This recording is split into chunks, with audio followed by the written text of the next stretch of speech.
Hey everybody, I am Kenya and welcome back to my YouTube channel. So 2019 is here and it's a new year and we want to be great. We want to get our minds right. We want to get our finances right. We just want to get right, period.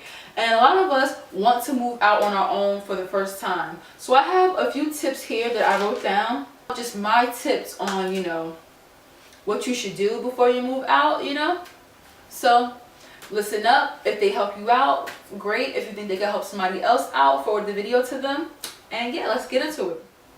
So my number one tip is to stay at home and save as much as you can. A lot of people want to move out because it's the in thing. I feel like once you are out of college or you are like 21 and above, I feel like young people are shamed for still living at home on their own.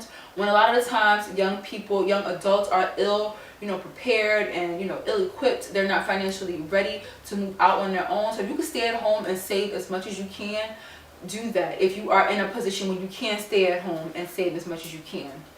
I recommend that you save up, at least 6 months rent, just for backup. Also, you're going to need your security deposit, which is usually 1.5 months rent. Some places take 1 month rent. And you're going to need your first month's rent to move in.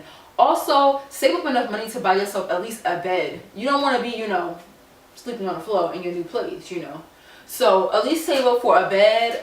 You don't even have to have a headboard and a footboard, but just save up to have yourself a comfortable bed to sleep in.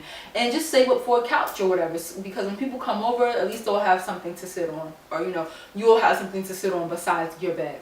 So my tip is to just stay home and save as much as you can. And, like I said, 6 months rent, because you never know what could happen. That landlord is still going to want his rent in the end. And you don't want to you don't want to end up with blemishes on your rental record because you got into a bind where you couldn't pay your rent and you had to go to landlord tenant court and things like that. So, just try to save as much as you can. And these are all things I wish somebody would have told me before I moved out on my own. Also, while you are at home, learn how to budget your money. So if you know that you are going to be moving out, say for instance your rent will be $1,000, try to put that $1,000 to the side every month. Just get acclimated to having to pay your rent. So instead of like splurging, going to the mall, getting a new pair of J's or a new purse, put that $1,000 like in a savings account. Make sure that you are learning to pay your bills on time, which is important to have a great credit history. So if you have your student loan payments, make sure that you're making those payments on time each month. Your cell phone bills, whatever little bills you have while living at home, your car insurance.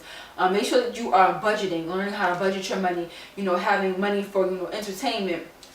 If you want to go to the movies, having a budget for that. If having a budget for clothing or hair, nails, all the things we like to do. And fellas, get your edge up done and all that other stuff. So make sure you have a budget for that. So while you're at home, take advantage of being at home, meaning saving your money and just learning how to budget. All right. When looking for an apartment, stay within your budget. Don't get caught up in trying to live somewhere extravagant and you really can't afford it. Now, maybe you may get approved for an apartment.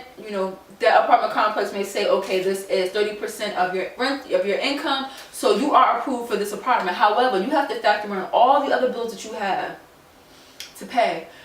So don't get in over your head. I suggest your first apartment, start with something small. I'm not saying you gotta live in, squalor or, complete poverty, but stay within a certain budget.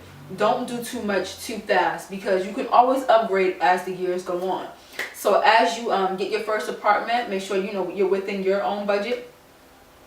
And live there. Make sure you pay your rent for the whole year on time. And then when it's time to renew your lease, you can either try to, you can upgrade to something else.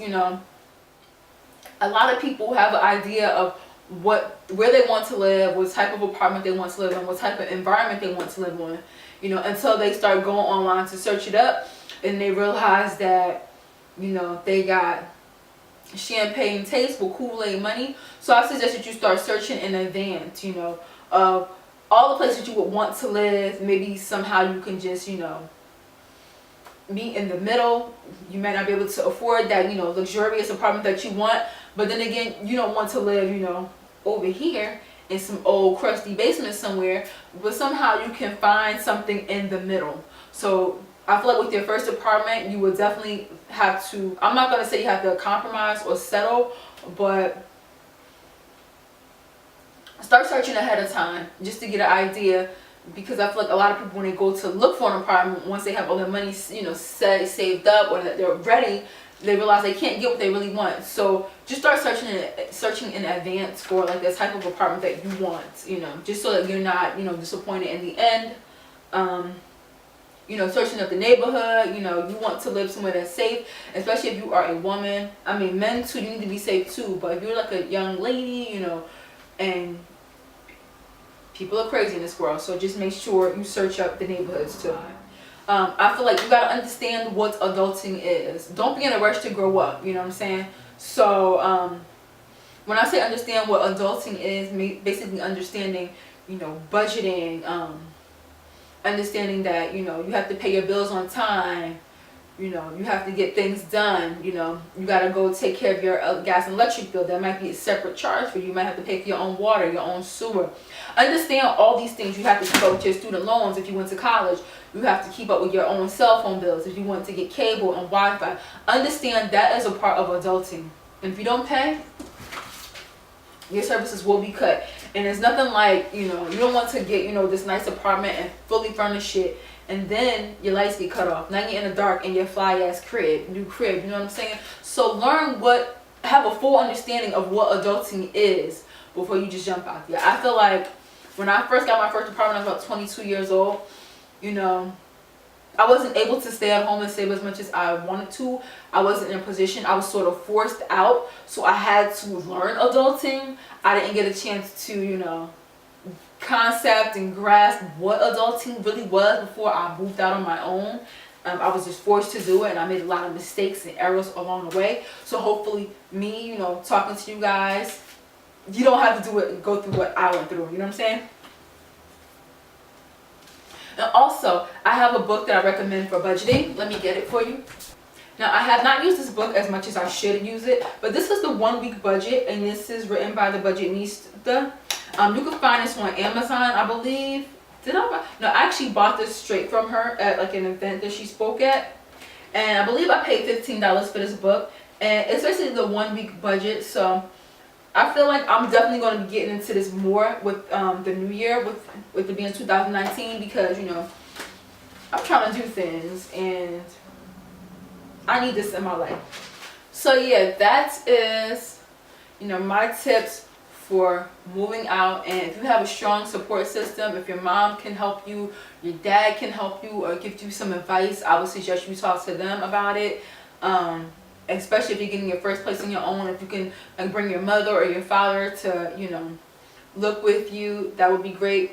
Also, if it's your first apartment and you're really young, a lot of the times you will need a co-signer. So maybe talk to your parents about possibly co-signing for you, or you can use a third-party company to co-sign for you. You would have to pay them a fee to do that. I think I spoke about that in a previous video. I will link it to this video so that you guys will know which company I'm talking about, because I can't remember it offhand. And yeah, good luck, be smart, and that's that. So with that being said, I will see you guys in my next YouTube video. Toodles!